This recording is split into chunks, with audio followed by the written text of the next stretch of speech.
నిజామాబాద్ దగ్గర జానకంపేటలో లక్ష్మీ నరసింహస్వామి వెలిసిన ఊరు ఇది. అష్టముఖి కోనేరు తెలంగాణ ప్రాంతంలో ఇది ఒక్కటే ఉంది. ఇక్కడ అమావాస్య పౌర్ణమిల రోజు చాలామంది భక్తులు స్నానం చేసి మొక్కులు తీర్చుకుంటారు.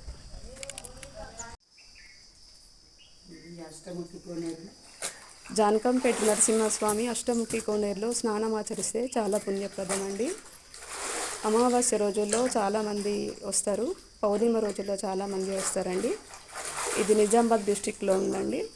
ఇది చాలా పుణ్యప్రదం. శ్రీ లక్ష్మీ నరసింహస్వామి అష్టముఖి కోనేరు.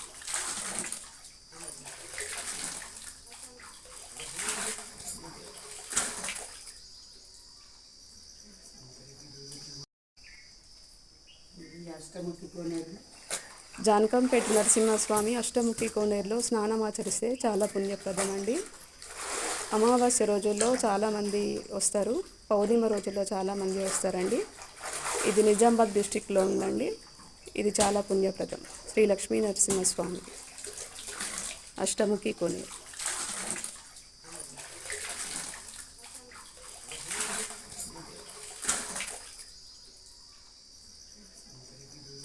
ఇక్కడ ప్రశాంతమైన వాతావరణం నెలకొడి ఉన్నది. స్వామి గుట్ట పైన వెలిసి ఉన్నాడు. Thank you everyone. Janakampet Lakshmi Narasimhaswamy భగవానికి జై. చీకటి అష్టలక్ష్ములు దశావతారాలు.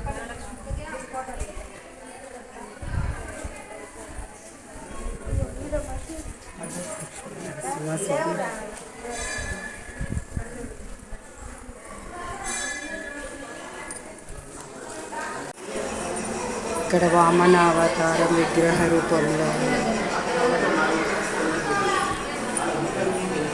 పురాతనమైనది, చాలా విశిష్టమైనది.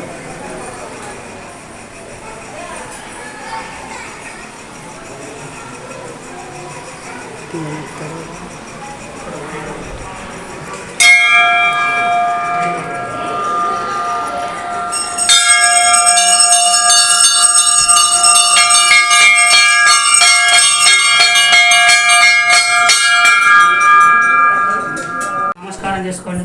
నారసింహాయ నమః.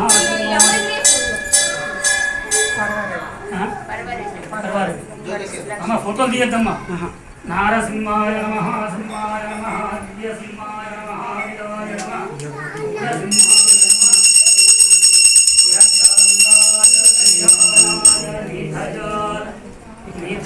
విరాట్ హారతి కూడా.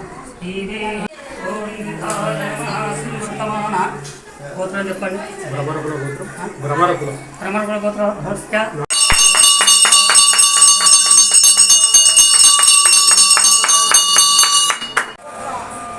కోరికలను మొక్కుకొని అలా వల్లి బండ పైన కైనను నిలబెడతారు.